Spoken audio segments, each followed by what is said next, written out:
வணக்கம் மாணவர்களே, நாம் இன்னைக்கு என்ன படிக்க போகிறோம் அப்படின்னா, வகுப்பு 7 தமிழ் 3ஆம் இடைப்பருவத் தேர்வு பிப்ரவரி 2024 விருதுநகர் மாவட்டம் வினாத்தாளில் உள்ள 1 முதல் 14 வரை உள்ள கேள்விக்கான பதிலை நாம் ஏற்கனவே படிச்சிட்டோம். இனி இந்த காணொளியில் 15வது கேள்வியிலிருந்து பதில்களை படிக்கலாம் வாங்க. 5 எவையேனும் 3னுக்கு மட்டும் விடையளி. 15 கலைச்சொல் எழுதுக. ஹார்வெஸ்ட் அறுவடை, ஆம்பிஷன் லட்சியம்.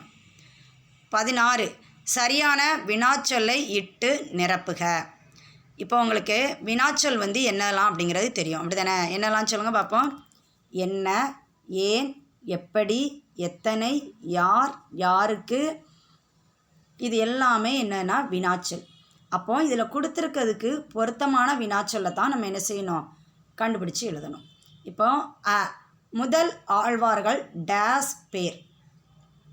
அப்போ இதில் பேர் கேட்டிருக்காங்க. மொத்தம் எத்தனை பேர் அப்படின்னு சொல்லி நம்ம என்ன செய்யணும், இதில் எத்தனை அப்படிங்கிறத போடணும். அறநெறிச்சாரம் பாடலை எழுதியவர் டேஸ். அப்போ இதில் சரியான வினாச்சொல் என்ன வரும், யார். வெரி குட், என்ன வரும், யார். சூப்பர். அடுத்து பார்க்கலாமா. 17 தொடருக்கு பொருத்தமான ஓமையை எடுத்து எழுதுக. நானும் என் தோழியும் டேஸ் இணைந்து இருப்போம். சொல்லுங்க பார்ப்போம், நீங்களும் உங்கள் தோழியும் எப்படி இருப்பீங்க? சூப்பர். எப்படி இருப்பீங்க? நகமும் சதையும் போல. அடுத்து போகலாமா. சிறு வயதில் நான் பார்த்த நிகழ்ச்சிகள் டேஸ் என் மனதில் பதிந்தன. உங்கள் மனசில் எப்படி பதிஞ்சிருக்கு? வெரி குட், பசு மரத்தாணி போல. பசு மரத்தாணி போல் எப்படி இருக்குது, நம்மளுடைய மனதில் பதிஞ்சிருக்கு. சரி, ஓகே, சூப்பர். அடுத்து போகலாமா. 6 கட்டுரை எழுதுக. 18 என்னை கவர்ந்த நூல். உங்களுக்கு பிடிச்ச நூல் எதனாலும் எழுதலாம். திருக்குறள் இருக்குது, சிலப்பதிகாரம் இருக்குது, மணிமேகலை இருக்குது, வளையாபதி. எந்த நூல்னாலும் நம்மளுக்கு பிடிச்சதை என்ன செய்யலாம், எழுதலாம்.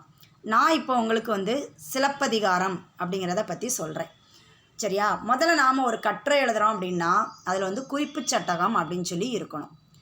கண்டிப்பாக ஒரு முன்னுரையும் இருக்கணும், கீழே முடிவுரையும் இருக்கணும். அதுக்கு உள்ள தலைப்பு நம்ம விருப்பப்படி எழுதிக்கிடலாம்.